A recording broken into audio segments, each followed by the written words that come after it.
The digital economy is breaking things because most people running digital companies aren't aware of the operating system that's beneath what they're doing. You know, there's a good old-fashioned venture capital-driven operating system.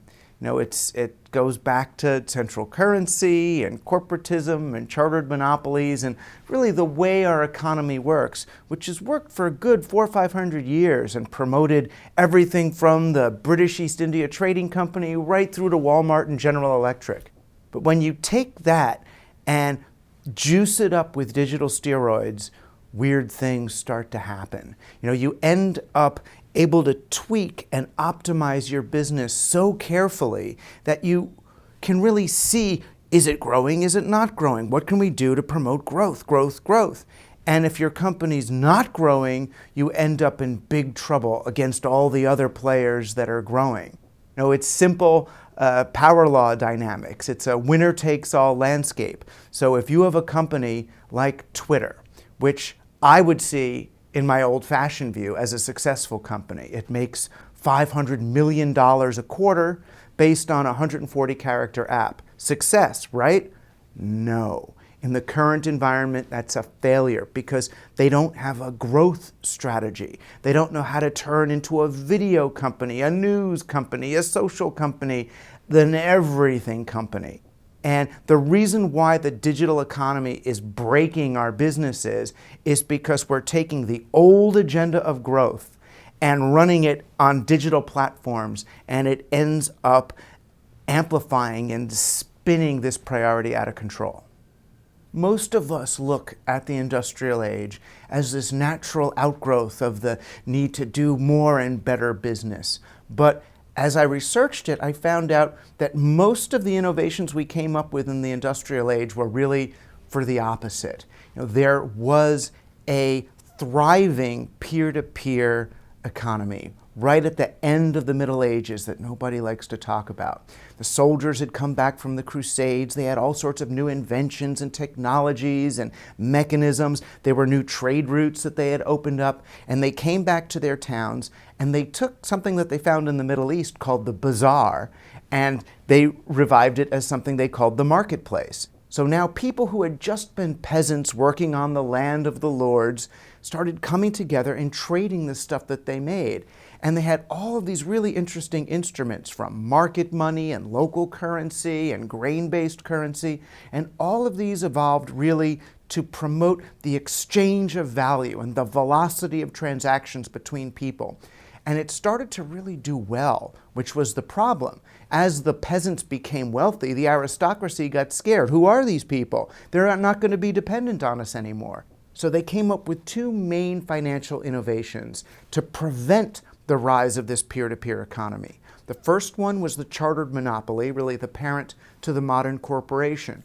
All a chartered monopoly was a way to say, all of you small businesses are now illegal. If you want to be in the shoe business, you have to work for His Majesty's Royal Shoe Company. You want to be in the grain business, you have to work for His Majesty's Royal Grain Company. So people who were small business people now became employees. Instead of selling the value they created, now they sold their time as servants, as wage laborers. The second invention they came up with was central currency. Not such a terrible thing in itself. It's great to have a long-distance currency that lots of people can use and value. But the problem was they made all of the local currencies illegal. So the only way people could trade with each other, the candlestick maker could trade with the chicken farmer, was by borrowing central currency from the treasury. So now you had to borrow money at interest just in order to transact. And that set in motion really a growth cascade. If you have a currency that has to be paid back with interest in order to make ends meet, you need an economy that's growing. You need more money next year than there was this year. So that worked well for colonial powers. As long as we could extend into Africa and South America and North America, find slaves, find new resources, we could grow. But what happens when you reach the end of the planet's growth, as we did really at the end of World War II? Well, then we started to look for really virtual surface area, some new way to grow, and that was technology. We believed that digital technology and the World Wide Web and computers would really create a new place, a new virtual territory for us to colonize. And it just turns out what we've been colonizing for the last 20 years is human attention and human time. And now it looks like we're even running out of that. Well, when the internet first emerged, people like me thought, hooray, now we're going to have a way to restore all that peer-to-peer connectivity between people. And some of the earliest internet businesses actually sought to do that in one way or another. If you look at the path of, eBay and PayPal and Etsy and Square, there are a lot of businesses that are looking at how can we connect people in a lateral way. The problem is, as those businesses grew and everybody got interested in the net, other folks, the folks who started Wired magazine or the Global Business Network, a lot of folks who were from the old NASDAQ stock exchange, which had been really depleted ever since the biotech crash of 1987, they saw in the internet a new avenue for growth. So for them, it wasn't about how are we going to connect people in new, wonderful ways and let them create and exchange value between them. It was really more, how can we use digital platforms to extract value from people and places? So if you compare an eBay, which is promoting exchange, to an Amazon, which is promoting extraction, you can kind of begin to see the difference. What happens is you end up with digital businesses that really are started more in the flip this house model of business than the I'm going to start a business that helps people and keeps going for 20 years. People put money into an internet business in order to get to acquisition or IPO. They want to grow this business 100 times and then get out. It's called an exit strategy. Then it doesn't matter what happens. So if you have a ride-sharing company, are you going to pay your drivers enough so that they can have an ecosystem that lasts 20 years? No, you don't care about that. You can adopt a scorched earth policy towards this because you only need those drivers and that whole ride-sharing sector long enough to establish a monopoly and then move over into something else. When the internet came around, we all thought we're all going to get to work at home in our underwear, in our own time, exchanging value with one another. But instead, we've ended up with an internet that takes more time from us, an internet that we feel exhausted and drained when we're done using it.